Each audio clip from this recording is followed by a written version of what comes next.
Olá, seja bem-vindo, bem-vinda a mais um episódio do Filha da Mãe.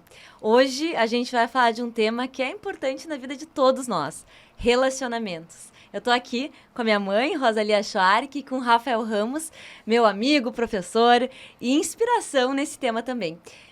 Vamos começar? Vamos. Vamos lá, e o Rafael, gente, se você ainda não viu um episódio com ele, prepare o seu coração. Ele sabe falar com desenvoltura sobre o método de Rose, deve saber falar sobre relacionamentos com a mesma desenvoltura. Então vamos entrar nesse novo episódio com essa expectativa. Eu estava dando uma pesquisada em alguns vídeos e vi uma citação que eu gostei bastante da Regina Navarro, que fala que o amor é uma construção social. Né, que a forma como a gente se relaciona, ela evolui ao longo da história. Então, por exemplo, né, por muitos anos a gente teve relacionamentos arranjados, né, casamentos arranjados. Então, as pessoas casavam por uma tradição, por uma razão econômica. Há 100 anos atrás, mais ou menos, começou o relacionamento, o amor romântico. As pessoas passaram a se casar por amor. Porém, esse amor romântico, ele veio com algumas condições aí. Veio muita idealização, a ideia de dois ser um, uma fusão, né, uma exclusividade. E a ideia de que se eu tenho desejo por uma outra pessoa, então, isso não é amor. A Regina, ela diz que o amor romântico está fadado ao fracasso. Ela, como psicóloga, né, diz que pode demorar 10, 30, 40 anos, mas em algum momento isso não vai ser mais a tendência da maior parte de nós. E eu queria que a gente começasse falando sobre isso, escutar um pouquinho a opinião de vocês. Eu acredito que no momento atual nós estamos precisando dar uma retrocedida e voltar para os casamentos arranjados.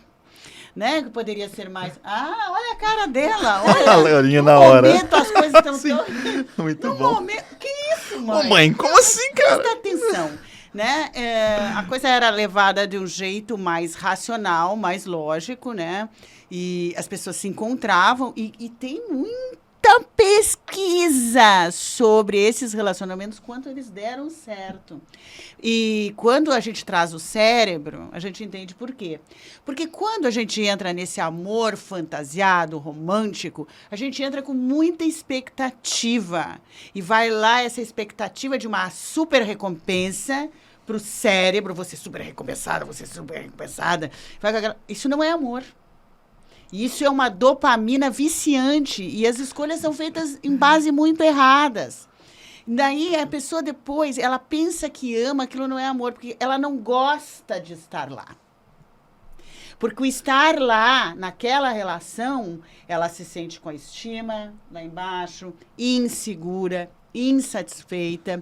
Por quê? Porque lá na relação, aquela expectativa deixa de acontecer. E hoje, muito mais ainda.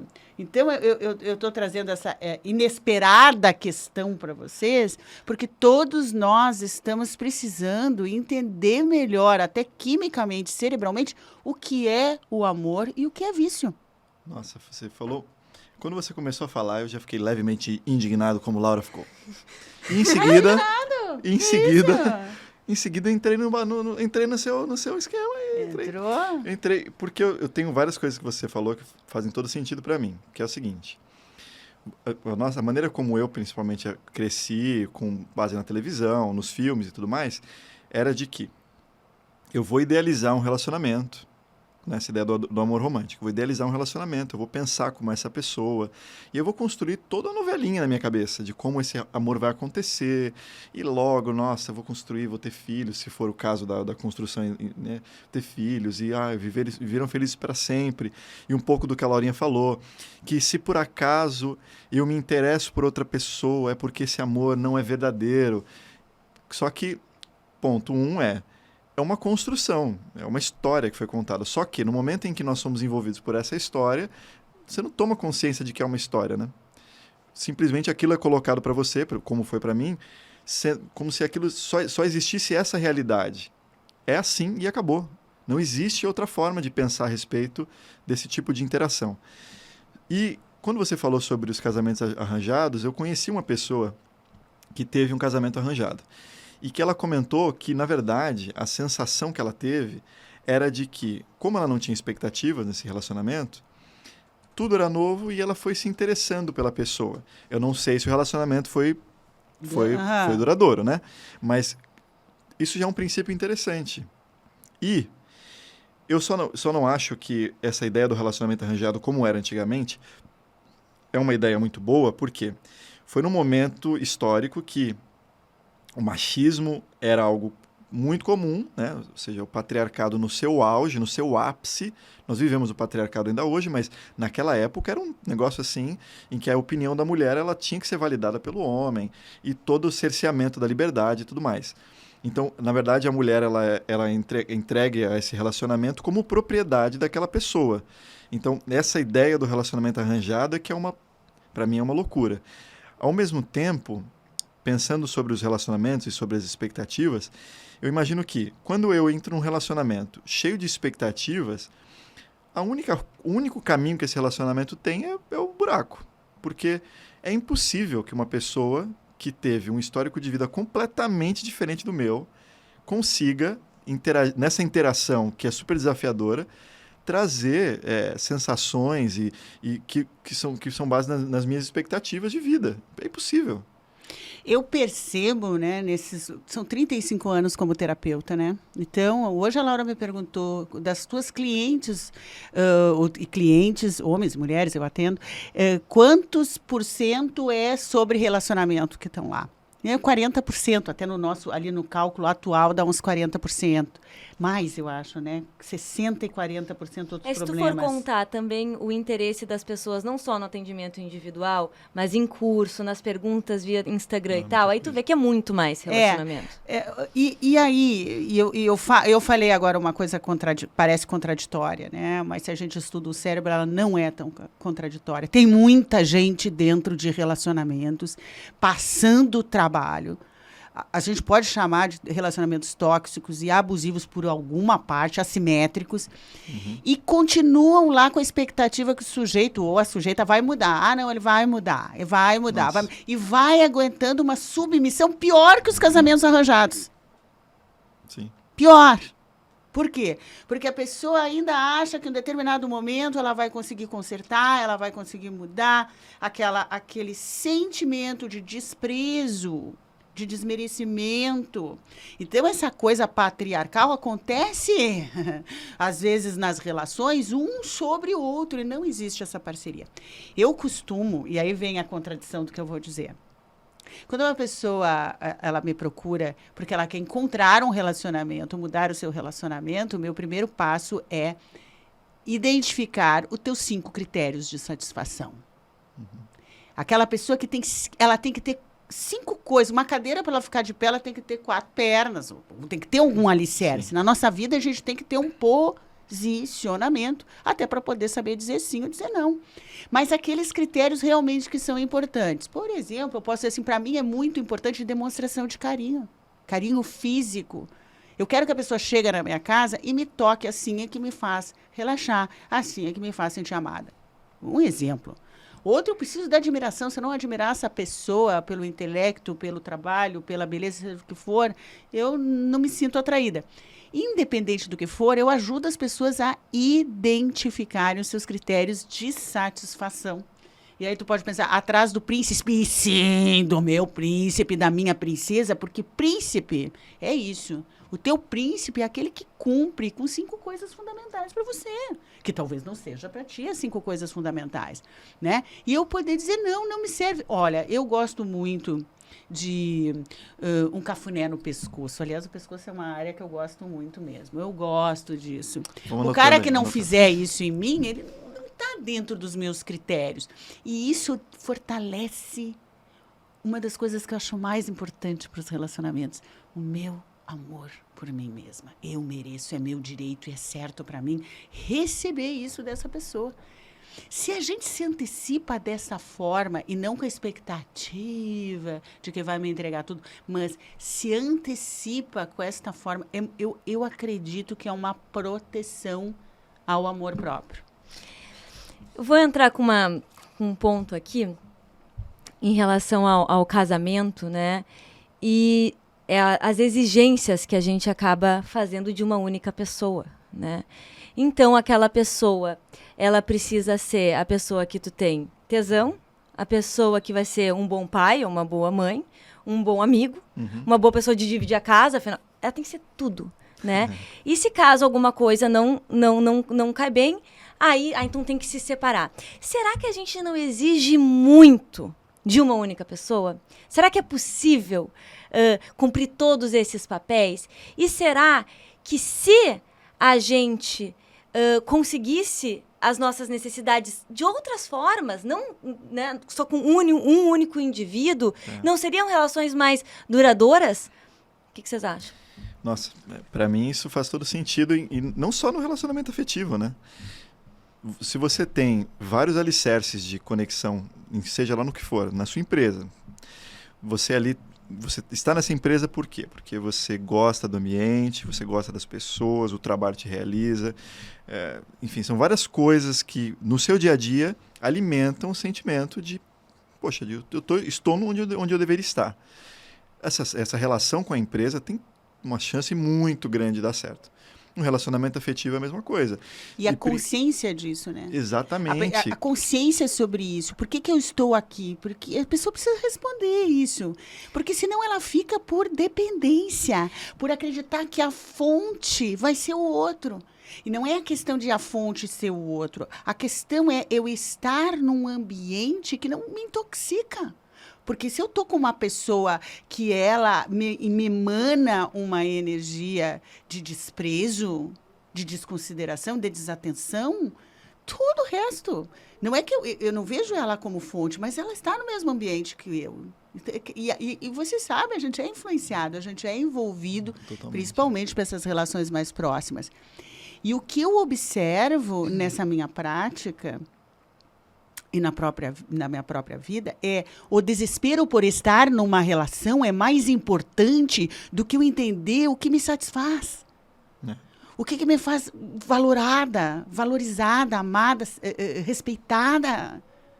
E eu fico nessa ânsia de falar, assim, porque para comunicar para as pessoas isso, da importância desse posicionamento, porque é diário a minha experiência com pessoas dragadas por essa necessidade de estar com alguém.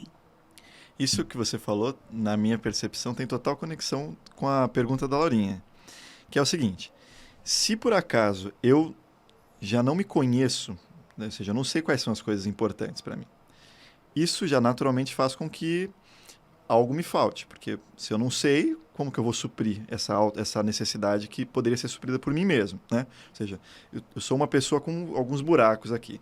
E quando eu falo buracos, não significa que é uma pessoa perfeita ou uma pessoa imperfeita, não é isso. Todos somos imperfeitos, mas quando eu não sei o que me dá prazer ou o que me realiza e tudo mais, a chance de eu encontrar um relacionamento qualquer ou criar expectativas gigantescas é muito grande. E aí o que eu vejo? Essa pessoa que vive num relacionamento em que ela espera tudo assim de uma outra pessoa, a minha impressão é de que ela não tem conhecimento de si mesma e por isso ela espera que o outro supra as necessidades. E muitas vezes... E a sociedade nos pede isso também, não só a pessoa, né? Não só a pessoa, porque ela aprendeu. Eu aprendi assim. Eu aprendi que você vai ser completado por essa outra pessoa. Ela é a tampa da sua panela. Ela é a outra metade da sua laranjinha. A música te faz pensar, assim, as músicas românticas, lindas melodias, mas vai ler o texto.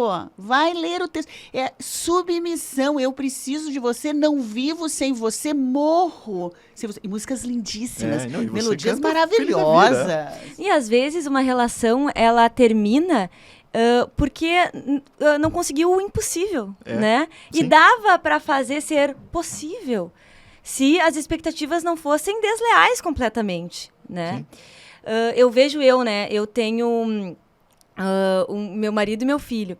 E eu não gosto de estar sempre em família, sabe? E para mim, no início era difícil isso. Nem eu gostava de me dizer... Mas a verdade é que eu não queria estar todo sábado e domingo com o Noah e o Gui. E eu amo eles, mas assim, sabe? Até que quando eu conversei sobre isso, ficou muito claro e o Gui super entendeu. Mas foi difícil pra mim admitir pra mim mesma e tentar algo que seja possível e que fique bom pra todo mundo. E quantas vezes a gente não faz isso? E aí tu tem que fugir, aí você tem que fugir das regras, Sim. aí você se sente anormal. E às vezes tu tá num Sim, grupo e diz assim, total. olha, a modalidade que serve pra mim, né? Essa modalidade de morar separados. O quê? Mas tu tem filho, tu não pode. Mas tu não é casada. Às vezes é a modalidade que um casal decide pra poder continuar se amando, fora das regras. E na maior parte das vezes, as pessoas que estão ali olhando pra você com aquela cara e defendendo o tema nem estão felizes. No final de semana seguinte, vem uma história de uma coisa ou outra, mas como é o comportamento social esperado, todo mundo vai lá e valida isso com toda a força, né? Você contou essa história, me lembrou uma situação que eu passo, agora já é uma situação mais tranquila, mas eu vivo com a minha esposa, ela tem 2 filhos, são filhos dela, não são meus filhos, e a prioridade dela, claramente, desde o início, são as crianças. A prioridade dela é essa, pronto. Aí o que acontece? Em casa, todo mundo tem seu preferido, né? A Mariana tem o preferido dela, a pessoa que ela mais fica feliz quando chega em casa. O João, mais novo, também, é a Mari. Sempre que a Mari chega em casa, ele fica mais feliz, ele se empolga. O Rafa, da mesma forma, o Rafa é mais na dele, mais quietão, mas ele também tem muita conexão com a Mari. A Mari fica muito feliz quando o João chega. E aí, eu fico muito feliz quando a Mari chega, é a minha preferida. E ninguém ficava muito feliz comigo. E aí, veja só, olha que interessante. E aí o que acontece? Eu, com esse comportamento... Então, se você assistiu o outro episódio, você vai perceber que eu sou uma pessoa que gosta de... Eu me sinto bem estando em evidência. Gosto de palco, sabe, essas coisas. E em casa, eu era um Zé Ninguém. Zé Ninguém. Aí veio um cachorro pra casa. Só que o cachorro chegou durante a pandemia, no momento em que as crianças e a Mari estavam no sítio. Ou seja, criou relação com todo mundo. O preferido pro Bob é a Mari, depois vinha o Rafa, depois vinha o João. E eu, assim, mas quando sobrava, assim, muito. E às vezes até a Silvana, que trabalha em casa com a gente, vinha antes de mim. E eu, nossa, cara, chegava em casa, abria a porta, empolgado, porque tava chegando em casa, e aí a galera do sofá olhava assim, e, cara, não é possível isso. E por um tempo, eu tava me convencendo de que aquilo... O cachorro também não abanava o rabo pra ti? O cachorro olhava assim e deitava de novo. E o cachorro? E por um tempo, eu fiquei me convencendo de que não, cara, tá tudo bem. É bom pra você trabalhar isso em você, de que você tá só ofertando pras pessoas. E aí foram anos passando. Só que eu vi que isso é uma coisa muito importante pra mim mesmo. Como você comentou, você não gosta de ser tocada? Eu gosto de ser tocado. Eu gosto de que a pessoa chegue e olhe pra mim. E aí, tá tudo bem com você? Eu sinto carinho. Não, aquilo foi um exemplo, tá? Não quer dizer que eu eu sou... Não, eu gosto do pescoço, gosto de cadeira, né? Não, mas pra mim isso é uma coisa real mesmo. E aí o que aconteceu? Decidimos que nós íamos pegar mais um cachorro. Eu fiz questão de ir primeiro. Essa é a minha esperança. Não, eu vou arrumar esse cachorro aqui, pode deixar. Consegui o cachorro com um rapaz ali e fui buscar o cachorro. Aí eu fui com o cachorro, uma fêmea, no caminho de casa, parecendo um maluco, assim, conversando com ela. Não, Mel, porque lá em casa você vai conhecer quem, não sei o quê, não sei o quê. E eu fui conversando com a Mel. E olha só o que aconteceu. Quando eu chego em casa, a Mel faz festa pra mim. Olha, Isso me preenche num jeito... A primeira impressão é a que fica. Ele Nossa, vai sempre pegar o cachorro. A primeira impressão é o líder. Mas tu deu um jeito de satisfazer Exatamente, a esse é o ponto. Porque você comentou, né? Que você supre todas as necessidades com essa pessoa. Não, cara, não é assim. Não precisa ser assim. O fato de eu chegar em casa e a Mel já vir feliz da vida, eu canalizo nela aquela alegria. E o mais engraçado é que quando a Mel faz barulho, faz festa, as pessoas ouvem que eu tô chegando em casa. Todo mundo O Bob acaba fazendo festa por tabela, porque eles são ciumentos um com o outro. Ele faz festa também. Olha que organização e que aí deu na casa. E aí a Mari, o Rafa chegou, entendeu? Olha. Mas o fato dela vir fazer festa pra mim me preencheu profundamente. Eu sou muito mais feliz na casa hoje porque a Mel está lá. Isso faz diferença pra mim. E tá tudo bem, né? Eu aproveitei essa história para puxar esse lance que você tinha falado porque não tem como. Imagina, por mais que a pessoa seja super carinhosa com você, um dia ela tá de mau humor. Um dia ela tá de saco cheio. E pode ser que esse dia do saco cheio dela e do mau humor dela case com o seu dia de necessidade, de carinho. E, cara, então o teu conselho é ter um bicho. você ter plano B, ter um Tem bichinho. o plano B. Um conselho. Eu tô aceitando ter uma planta. Não é nem conselho, eu tô só contando a minha história Não, aqui. o conselho não. A dica que fica, sim, é o que a gente está dizendo, entenda quais são as suas necessidades e atenda ela de alguma maneira. Não E seja espere que o outro responsável te por elas, atenda. né? Isso. Exatamente. Porque se eu questionasse a Mari sobre isso, a Mari é uma pessoa completamente diferente de mim. Eu sou super expansivo, gosto de tocar, abraçar. A Mari não. Ela é na dela. Muitas vezes ela passa por mal-humorada, mas não, ela só é quieta, mais na dela, mais sisuda. Ao mesmo tempo, ela tem outras formas de transmitir carinho, amor, apesar de ser sisuda e quieta, é também a pessoa com a qual eu convivi até hoje que mais demonstra amor de formas diferentes, né? Porque muitas vezes você vê a pessoa, ela fala muito que ama, e ela não, tem uma infinidade de formas que ela transmite sentimentos. E quando a gente estuda a química cerebral, né? É importante a gente entender que estímulos provocam químicas. Estímulos. Qualquer estímulo do mundo externo, até estímulos de lembrança, até estímulos de expectativa. Eu espero algo, por isso que as expectativas às vezes ficam muito viciantes. Elas produzem química. Tem um centro de recompensa que produz a química da dopamina, por exemplo, que é a química da conquista. E a gente precisa de várias químicas e muitas vezes a pessoa só tem as relações para trazer. É o único estímulo da pessoa, porque ela sempre foi muito carente, ou muito dependente, e o único estímulo é estar num relacionamento para a produção dessa química. Uhum. Agora, veja, se essa pessoa tem noção de que ela pode ter outros estímulos que provoquem essa mesma química, ela começa a ter uma independência emocional. Ela começa a se sentir bem dentro dela mesma. Por exemplo, ocitocina, que dizem que é a química do amor. Ela não está só num relacionamento. Tu pode produzir ocitocina num hobby. Tu pode ter um grupo de andar de bicicleta ou um grupo de cartas e ali estar em grupo e chegar um componente do outro, por exemplo, um carteado, né? Chega um componente e o outro e você abraça, e abraça outra amiga, e abraça o cara que tem os amigos do jogo, que vibram junto, quando tem um jogo de futebol, se abraçam. Ali está em produção de ocitocina. Então, se você tem um grupo que você possa produzir a sua ocitocina e não só um parceiro, você não inferniza o pobre coitado. Me dê carinho, me dê beijo. Eu tenho isso aqui comigo. Essa química da ocitocina. A química da dopamina, ela não é... Ela vem da expectativa. Então, crie os seus projetos pessoais. Tem que ter projetos pessoais independente do projeto casamento. Sim. Né? A serotonina, a natureza te traz, por isso que eu brinquei, eu não posso ter cachorro, mas uma planta já me traz serotonina.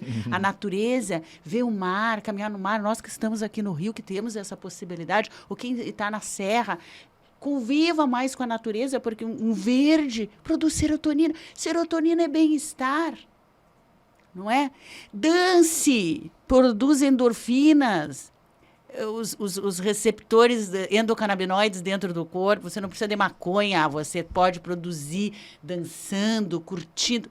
Quando a pessoa aprende a desenvolver esta química sozinha, ela entra numa relação mais tranquila. Isso não quer dizer que ela não tem que estar posicionada. Ela sabe o que ela quer de troca, né? Mas, ao mesmo tempo, ela não pesa na relação. Então, aquele clichê, porque é um clichê, né? Ame-se para ser amado lá fora. Quem mais se ama, mais tem amor. Hoje a neurociência explica, porque quem mais se ama tem seus projetos pessoais individuais, tem o seu grupo de amigos independente do casal, tem o seu hobby, está na natureza. Se tu for ver, ele tem abastecido dessa química cerebral, e ele está na relação mais leve. Então, é aquela coisa... A gente precisa de fontes de prazer. Quando uma pessoa, a única fonte de prazer é uma relação, ela está muito submetida. Nossa, como a única fonte de prazer é a comida. Quantas pessoas sofrem por compulsões, por obesidade? Por quê? Porque se tu for investigar, ela não tem outra fonte de prazer. Eu acho que a gente chegou num ponto bem central em relação a essas outras fontes de satisfação. Porque senão as relações podem se tornar relações que são tóxicas, né? E relações onde a gente vê coisas que a gente culturalmente acha como normal, mas que não é normal. Um ciúmes, um controle, né? Então, eu queria que a gente começasse a falar um pouquinho disso, né? Quando é que uma Muito relação, bom. ela se torna uma relação tóxica, o quanto a gente normalizou o controle e o ciúme. Muito interessante o que você está falando, hein? E antes de dar minha opinião sobre esse lance do ciúme, um pouco do que a gente falou agora, sobre essa polaridade de... Eu vivo no meu relacionamento um momento assim de, nossa, explosão de amor, parece que essa pessoa, porque ela é minha pessoa central, né? Geralmente as relações tóxicas, elas têm esse compartilhamento de você vive por aquela pessoa. Então, essa pessoa ela me dá tanto amor, nossa, eu tô vibrando, pulsando amor, e ao mesmo tempo, o momento em que é ruim assim num nível, e aquilo te joga para baixo e aí você vive naquela montanha-russa. Eu falo isso com experiência porque eu já vivi um relacionamento em que era assim. Em alguns momentos eu tinha consciência de que aquilo não era saudável, mas a parte quando vira a moeda pro lado bom é tão intenso que você tem a impressão de que, cara, você não tem como viver sem aquilo. E se você tem outros estímulos fora de você, né, os amigos e tudo mais, aquilo fica mais fácil de tomar consciência de que você não precisa manifestar com tanta intensidade e a relação fica mais leve. E aí eu vou dar uma opinião bem polêmica a respeito do ciúme, que é o seguinte. Muitas vezes a gente olha para o ciúme como sendo uma coisa saudável e que faz parte do relacionamento.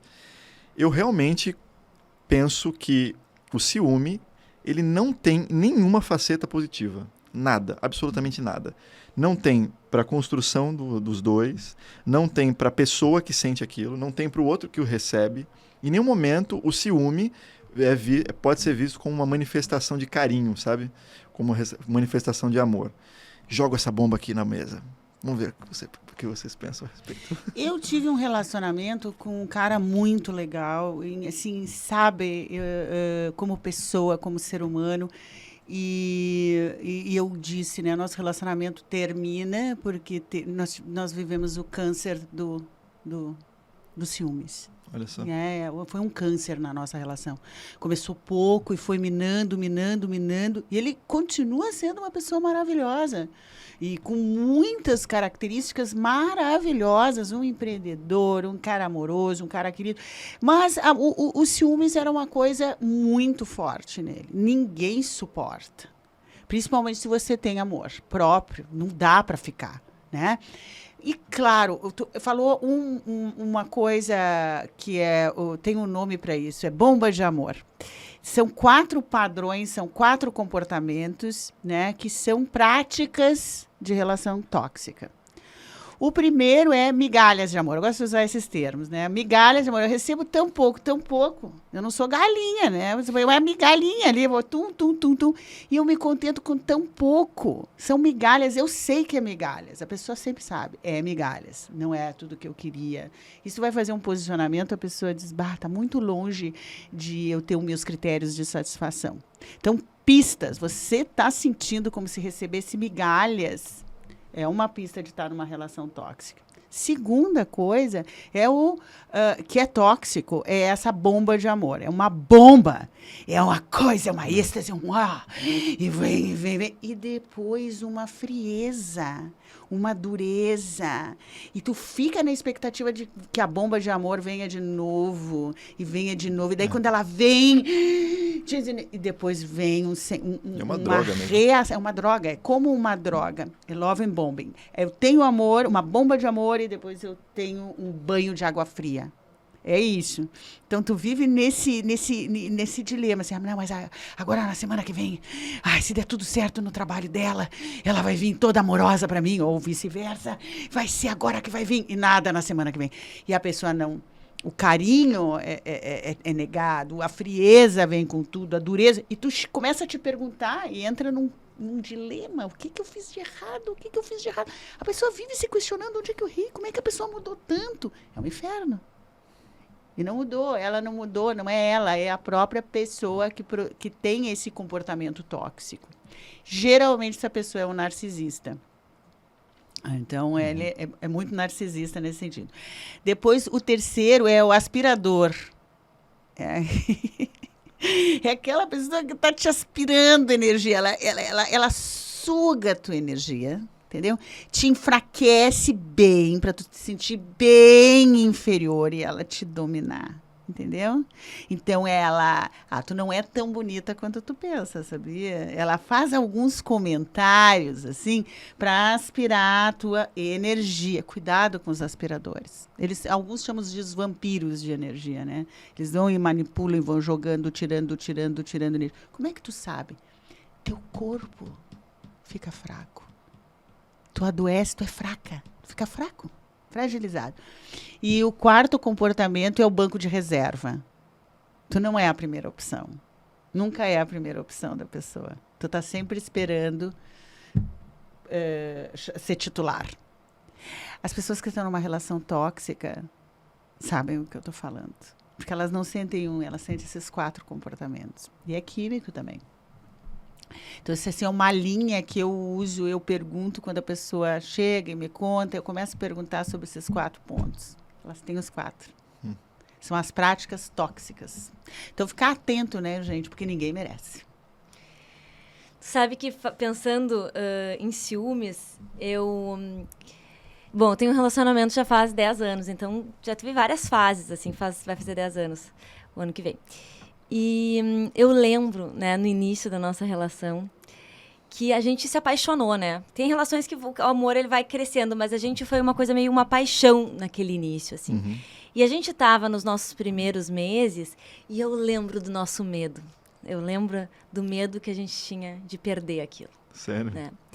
Então a gente talvez estava sentindo uma coisa, a gente via que ela era dos dois, que ela era importante e tal, mas a gente tinha uma coisa que a gente dizia, que era o seguinte, a nossa força, como é que era? Nem lembro, força invencível, a gente tinha uma coisa do casal, assim, que tinha que se manter, sabe?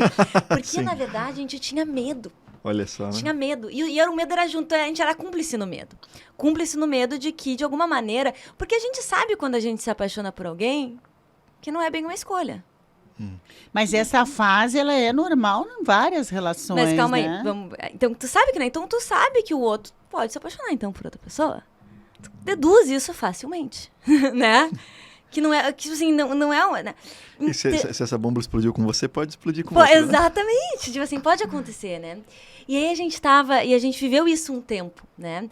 Então, eu lembro de um início de um relacionamento da gente cuidar muito o outro. De ser um pouco de um controle, sabe? E, de alguma maneira, isso foi passando ao longo do tempo. E eu lembro, né, de um dia, eu dizia assim, olha, eu acho que não tá sendo legal pra gente isso. A gente tem medo de perder o que a gente tem, mas isso já tá meio que deixando a nossa sensação não boa, né? E a ideia de que, cara, é verdade. Amar tem um grande risco. Você pode... alguém um dia pode dizer, olha, não tô mais afim. E isso faz parte de um relacionamento, né? Então, saber lidar com isso. Porque eu acho que não é que a gente não sinta, talvez, os ciúmes, né? Talvez ele seja algo que a gente vai sentir, sim. Mas como é que a gente vai lidar com isso? Como é que a gente vai perceber que não é saudável? Uhum. Como é que a gente vai perceber que, sim, amar é arriscado. É controle. Mas é arriscado e é normal na fase do conhecimento, porque a gente preenche o outro no início do relacionamento com as nossas próprias expectativas e projeções. Estamos conhecendo.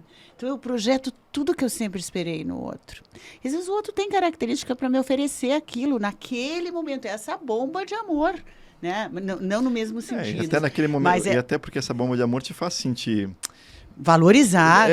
Imagina, eu tô num relacionamento com você. Então, se eu tô apaixonado, eu quero fazer tudo. E eu vou fazer até o que é desconfortável. Naquele momento, nem pensando que isso é desconfortável, porque eu tô tão cheio dessa sensação...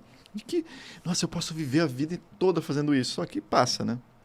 Passa e é natural que passe porque vem o cotidiano, vem a rotina, é a mesma coisa. A dose de dopamina que foi lançada nesses dois cérebros na expectativa de um encontro especial e vamos nos proteger para não perder e começar a ficar com medo de perder aquela sensação, ela não tem como durar. E ela vai passar e vai entrar outras químicas, vai entrar o bem-estar, a serotonina, endorfinas mesmo, daquela relação mais segura, mais tranquila, mais parceira, mais de confidência. Sim. Muda. Muda, e eu acho legal comentar que numa mesma relação, né, tu pode ter muitas pessoas, né? Tipo, no Nossa, sentido, né, muito, né? que nós mudamos e as fases mudam e tanta coisa que muda e tanta coisa que se transforma. E eu vejo, assim, porque quando eu estava pensando no nosso assunto de hoje eu não sinto nenhum controle meu e do Gui, sabe? Eu sinto uma relação que ela não está baseada num controle. Mas há pouquíssimo tempo atrás, eu lembro de, por exemplo, eu ir viajar e fazer um esforço tremendo para ligar para ele no horário que a gente combinou. Sabe? Pra dar boa noite. Pra dar boa noite. De coisas simplinhas assim, mas que eram completamente desconfortáveis. E que a evolução da nossa relação fez a gente poder dizer, cara, não.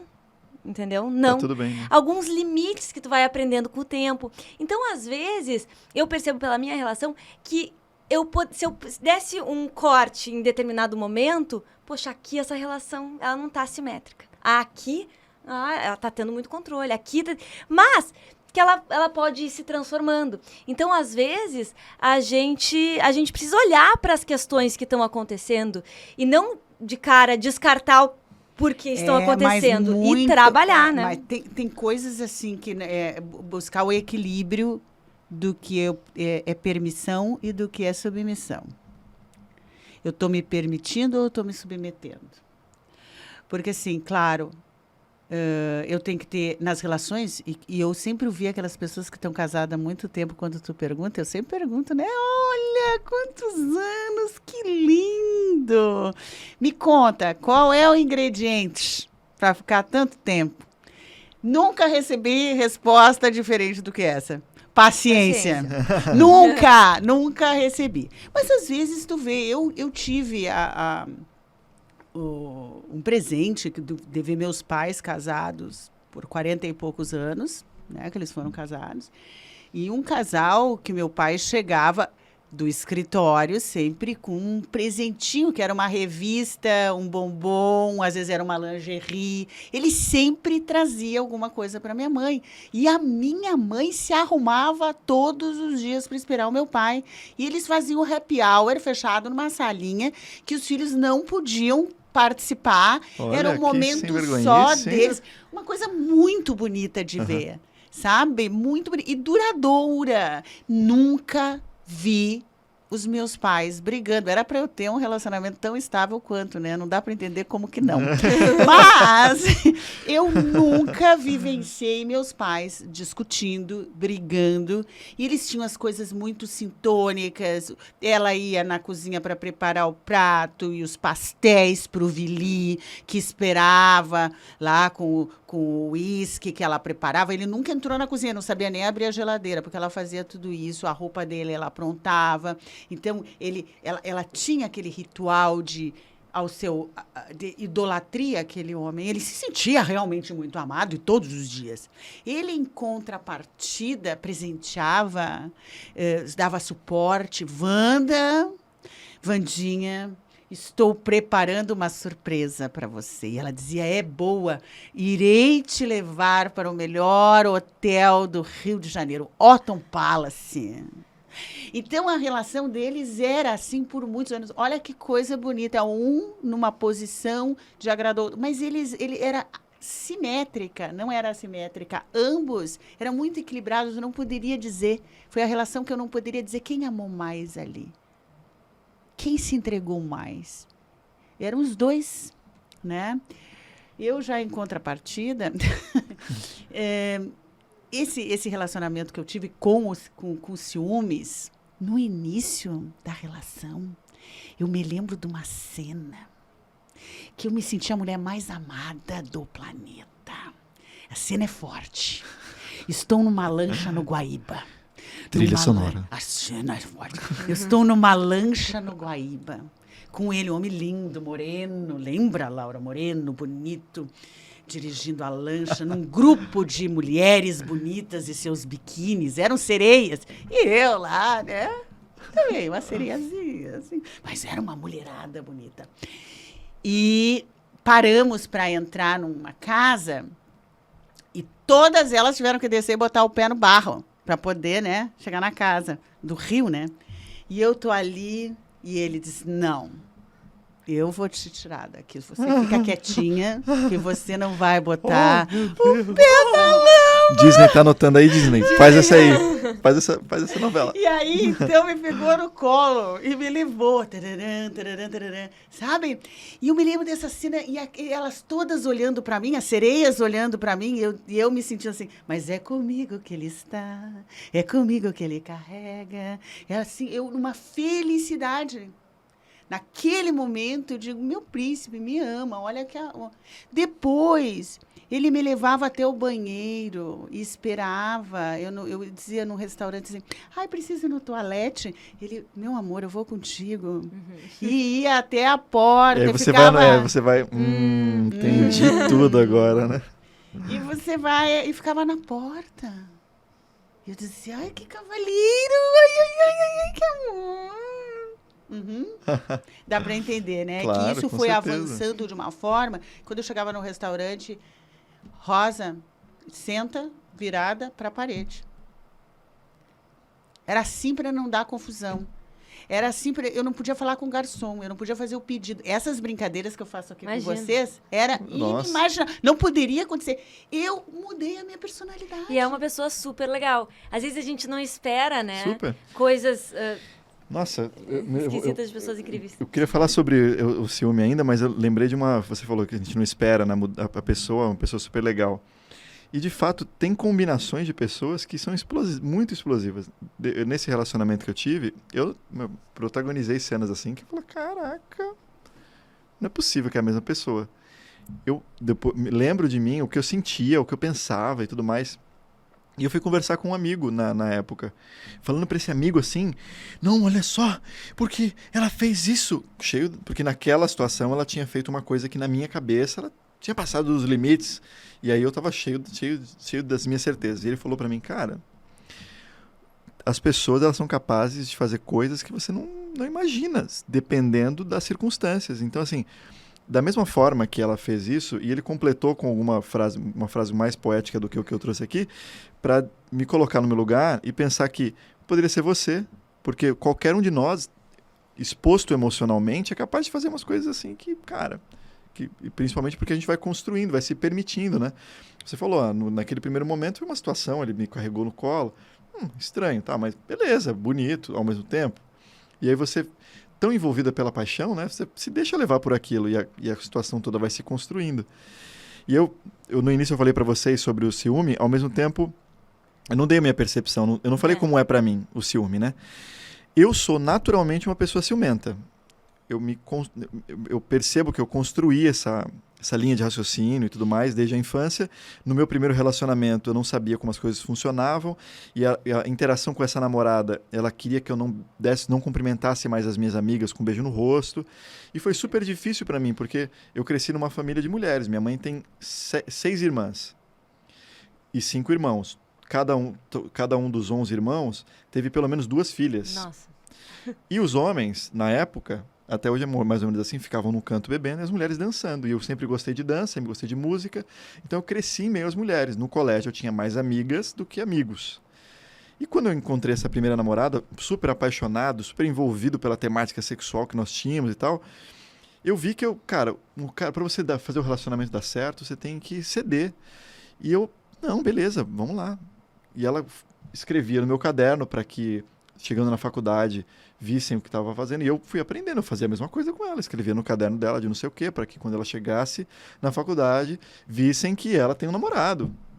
E a aliança, que tinha que ser um pouco maior, sabe, coisas do tipo. Então eu aprendi e me construí nessa linha de raciocínio com o ciúme, mas já tinha predisposição também, não foi só pelo relacionamento com ela.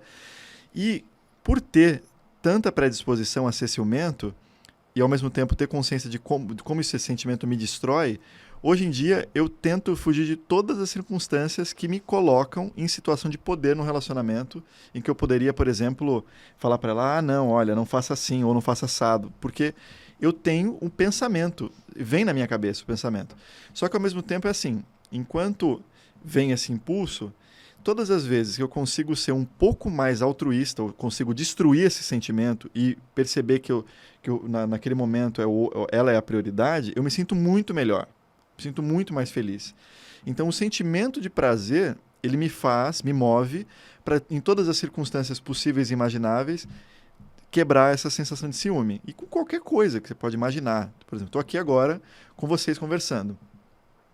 O que impediria minha esposa de fazer qualquer outra coisa que fugisse dos padrões comuns e ela está lá conversando com alguém ou ela está saindo com alguém? Cara, isso está totalmente fora do meu controle. Está totalmente fora do controle de qualquer pessoa, independente do combinado que você tem no seu relacionamento, independente da configuração. Só que não faz sentido você alimentar esse tipo de pensamento, não constrói nada para você. Se ligar a esse tipo de informação não te leva a absolutamente nada. Só que saber disso, ou seja, ter a teoria que eu estou apresentando agora, também não faz você conseguir colocar em prática. Não. Então, para mim, como que funcionou? Eu comecei com pequenas coisas. E eu fui, à medida que eu conseguia fazer aquilo que eu achava bonito, com relação a dar espaço, a essa questão mais consciente do relacionamento, eu me sentia super bem. Ficava feliz comigo. E não tem nada a ver com outra pessoa. Então, tu ela nem começou percebe, a botar entendeu? doses de prazer na dor, né? Porque é interessante a gente entender que isso é bem a forma de curar um ciúmes, ou de administrar um ciúmes, é que no cérebro a gente tem a ínsula, que é a região de dor e prazer. Física e emocional. É a mesma região. Olha só. É a mesma, não está diferente, entendeu? É ali, é a região do sentimento. Por que você sofre? Por que você tem prazer e você tem dor? Como que você diferencia isso para o seu cérebro entender? Como? É através da interpretação que você vai dar subjetiva sobre aquela sensação. Porque o bem e o mal não existe. Então, né? o que você fez? Você tava num grupo, sabia que a sua mulher poderia estar em qualquer outro lugar. A dor vem da imaginação de que ela poderia estar achando alguém mais importante do que você. Você cria essa imagem, essa percepção. O que ela está fazendo? Está dando atenção para alguém que não sou eu. Esse é o ciumento. Sim. Ciumento é você está dando atenção para alguém que não sou eu. Pode ser até uma amiga. O ciumento tem ciúmes da amiga, porque você está dando atenção para alguém que não sou eu. E isso gera o quê? Por isso que a pessoa com ciúme sente muita dor. Dor mesmo, é dor física. Dor física. Eu sentia meu hálito mudando. Claro. Tantas toxinas aqui dentro. Que loucura. Dor mesmo. Agora, se eu interpreto assim, ela está lá. E aí foi uma sacada muito boa, tu foi o teu próprio terapeuta, ela está lá, né, com esse grupo de amigos. E eu aqui preciso evoluir. Eu entendo que isso é uma coisa minha de insegurança. E então eu quero poder chegar em casa, então eu tenho uma percepção antecipada, porque eu entendo, eu tenho consciência dos meus ciúmes. Eu quero chegar em casa e poder abraçá-la, perguntar para ela o que ela fez de bom. Sim.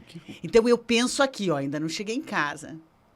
Só que quando eu chego em casa e eu projetei que eu vou abraçá-la e perguntá-la como que foi o momento dela. E eu consigo... É a química da superação. Total. E aí eu me sinto valorizado, bem comigo mesmo. E eu vou precisar desse exercício constante, porque é a mesma área do cérebro. E eu já tenho lá um padrão. Não, e é você com então você mesmo. É muito legal o exato. exemplo e a pessoa fazer que está nos vendo, ouvindo, esses testes, entendeu? Porque a gente pode ter autocontrole. Total. Antes as pessoas diziam assim, eu não tenho controle sobre o meu ciúme, isso é muito atrasado. Isso, esquece. Eu sou assim. Eu sou assim, eu não tenho controle. Não, você tem controle se souber aplicar as técnicas certas, entender como funciona o teu cérebro e se trabalhar nisso. E essa prática ser constante. E você, inclusive, identificar a recompensa. De novo, vem a autopercepção, né? A autopercepção, eu valorizo muito quando eu aprendi alguma coisa nova. desconstruir uma ideia, como eu falei para vocês um tempo atrás. Poxa, eu estava sendo egoísta aqui, não sou mais nessa situação. Nossa, me sinto super bem. Isso é uma injeção muito poderosa. Mas talvez, para a pessoa que nos escuta aqui, é outra coisa. Então ela tem que identificar qual é o gatilho para construir essa cena que você falou. É perfeita, é uma reprogramação emocional. Construir essa cena, e aí quando ela aplica aquilo, cara, uma sensação de liberdade, assim, porque de fato você... Antes, a pessoa com ciúme, ela está sendo completamente dominada pelo sentimento. Ela é um fantoche. E dói, né? Não, e é pra pessoa que sente, né? É muito ruim, É né? muito ruim. E se ela começa a agir a partir dali, não tem fim. Não. Né? Posso falar? Pode, claro, pode, por favor. Tem um exemplo muito legal sobre isso que pode ser aplicável a outras percepções ligadas à emoção, que é o seguinte. Vamos imaginar uma colina, uma montanha, né? No topo dessa montanha aqui nós temos uma colina e ali o vale com as casas e tudo mais. E aqui eu tenho uma pedra imensa. Então, a emoção, ela é essa pedra gigante que está ali parada, sustentada por uma fagulha, assim, por uma poeira ali em cima. Ela não vai cair. A pedra está ali. Essa emoção, essa pedra representa a emoção em potencial. No momento em que você toma consciência do crescente do sentimento, porque esse sentimento ele não vem de uma vez, o ciúme. Eu começo um relacionamento com você e aí eu tenho algumas sensações que são muito, muito sutis. E o que acontece geralmente é que a pessoa, nós dois, sem tomar consciência desse relacionamento, a gente vai se deixando levar por tudo que essa relação está gerando, sem racionalizar, do tipo assim, se por acaso eu deixar essa caneca aqui, daqui a tanto tempo a Rosalia vai, tropeçar nessa caneca. Não, deixa rolar, porque eu sou uma pessoa que gosta de sentir, eu sou uma pessoa intensa, eu quero sentir tudo. Então, geralmente, a pessoa deixa rolar. E aí o que vai acontecendo? À medida que as coisas vão acontecendo nesse relacionamento, ela vai alimentando esse ciúme ou esse sentimento destrutivo aos pouquinhos. E aí no momento em que ela se dá conta, porque uma hora essa bomba vai explodir, é essa pedra que, sustentada por aquela poeirinha, ela começa a rolar morro abaixo. Antes, essa pedra ela seria facilmente parada por essa poeira, porque ela não era uma emoção em potencial, não era uma emoção já lançada. Só que no momento em que ela começa a rolar morro abaixo, já não tem como segurar mais. E o problema é, geralmente a pessoa tenta resolver a situação quando ela está explodindo, gritando. Não, ali não dá mais, a pedra já caiu, a pedra já caiu, ela vai destruir o vale, depois é só reconstruir as casas. A gente falou de coisas bem importantes aqui. Eu vou pontuar algumas, tá? Manda bala. A gente falou sobre a importância da gente satisfazer as nossas necessidades, da gente ter fontes, né? Não exigir de um único indivíduo tudo que ele não pode lidar, né? Não tentar fazer algo dar certo quando está impossível, né? Então atenda às suas necessidades. A gente também está falando de se perceber. Né? Perceber o seu próprio ciúme, perceber a sua necessidade de controle, perceber essas emoções que tu sabe, elas começam a se apresentar quando elas estão desajustadas e logo tomando consciência para fazer um movimento, para não se deixar levar por isso, né? Fazendo com que você seja uma parte da relação que coopera para que uma relação possa funcionar. Eu gostaria de agradecer a participação de vocês e finalizar o nosso programa! Laura, não é possível! Foram 15 minutos, Laura. Não vem. Então, É que é tão... Porque, para ver, né? Que as relações são um tema muito importante. A gente tem muito a falar sobre relações. Vamos falar sempre sobre relações. Esse dava um parte 2, com certeza. Faltava muito. Mas vamos fazer mais, com certeza. Muito obrigada, Rafa. Posso falar uma última coisinha? Rapidinho. Claro. E muitas vezes... A gente procura sempre assim, eu vou ouvir sobre relacionamento, sobre comportamento. Aí você procura uma pessoa super conceituada, que estudou milhões de livros e tudo mais. Quando, na verdade, esse conhecimento não é desvalorizado, obviamente. Mas quando você tem a capacidade de se auto-perceber, quando você quer muito, isso é importante para mim, então eu vou me observar. Então, a dica que eu deixo assim no final é, se observa mesmo, sabe? Tenta perceber o início das coisas, porque tudo começa pequeno. As coisas vão tomando um formato muito grande depois, mas tudo começa pequeno e nesse momento é que você tem a força para fazer a mudança mesmo, né? Tava muito gostoso esse papo. Obrigado pelo convite. Tá muito legal. Teremos mais. Vamos ter um parte 2 desse aqui. Muito obrigada, gente. Até a próxima. Até. Até.